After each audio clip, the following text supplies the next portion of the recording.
So now that we've seen what spanning trees are, right, we've seen some examples, we're going to take a look at two methods, one in this lecture and one couple lectures down the road, for finding a minimum spanning tree given a graph. Right? We're going to start with one here called Kruskal's algorithm. Kruskal is the name of the mathematician who developed this. And this follows a pattern that's very common in the design of this kind of algorithm. We're going to start with a graph G that has n vertices. And we're going to initialize a new graph, G prime, that has just the vertices of G, no edges yet. Then I'm going to let E be the edge set of the original graph. And what I'm going to do is, one at a time, I'm going to take the smallest weight edge from E. Right? I'm going to remove that edge from E, and I'm going to add it to my new graph, G prime, as long as adding it won't create a circuit. If it does create a circuit, then we just throw it away and the process repeats. And one of the nice things about this algorithm is we know how many edges we have to process, right? Because our spanning tree is going to have n vertices, that means it's going to have n minus 1 edges. So as soon as we hit that number of edges, we can stop processing and we're finished. Okay, so let's look at an example of this. This is this same local campus graph that we talked about in the previous lecture. And on the right-hand side here, I have initialized my graph G prime that has just the vertices of the original graph. So now I'm going to go to my graph and I'm going to find the edge with the smallest weight. And you see right away we run into an issue. There are two edges with the smallest weight, right? MAC to EEL and CAT to CHM, they both have a weight of 88. So what do we do? Well, essentially, it comes down to pick one at random. And I'm going to take the one on the left-hand side. I'm going to remove that from the original graph and add it to my new one. Now, this does create some potential issues with uniqueness.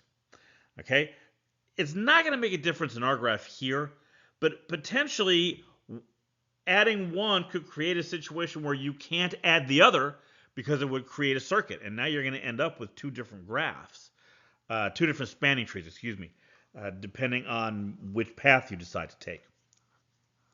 Okay, so now it turns out in our situation here, I can turn around and add that CAT to CHM, right? And I'm going to remove it from the original graph. Next smallest is 91 down on the bottom right, so we'll put that one in. Next smallest is the 99 on the bottom left. Okay, now here's where we have to start being careful.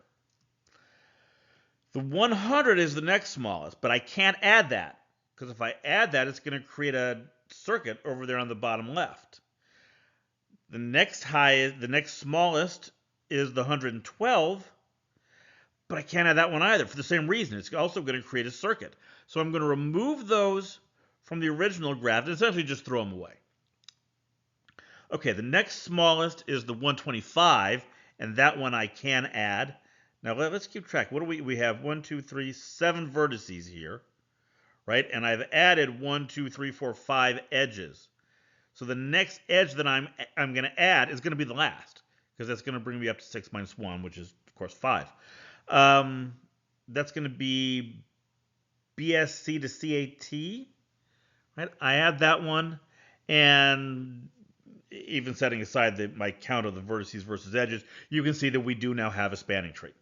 This is a tree, no circuits, and every edge, and it's connected, right? Every vertex is connected to every other vertex.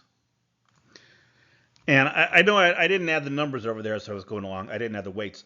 But if you go back and look at the original graph, add up the weights of the edges that we added, that comes out to, you'll see it's a total of 641.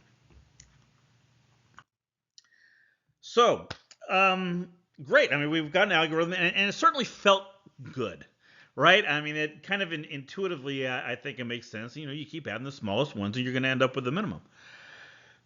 But there are an awful lot of open questions here.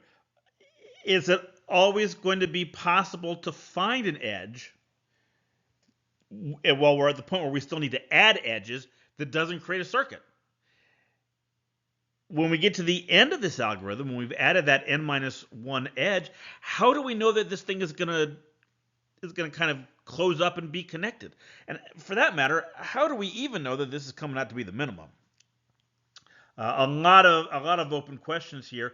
Those are all the kinds of things we're going to take up in the next lecture, where we prove the correctness of Kruskal's algorithm. If you're not so interested in the theoretical side, you're just here to learn the two methods, absolutely fine. I would jump ahead. If you jump past that lecture, you'll get to the one on Prim's algorithm, which is the second technique we're going to talk about for finding a minimum spanning tree.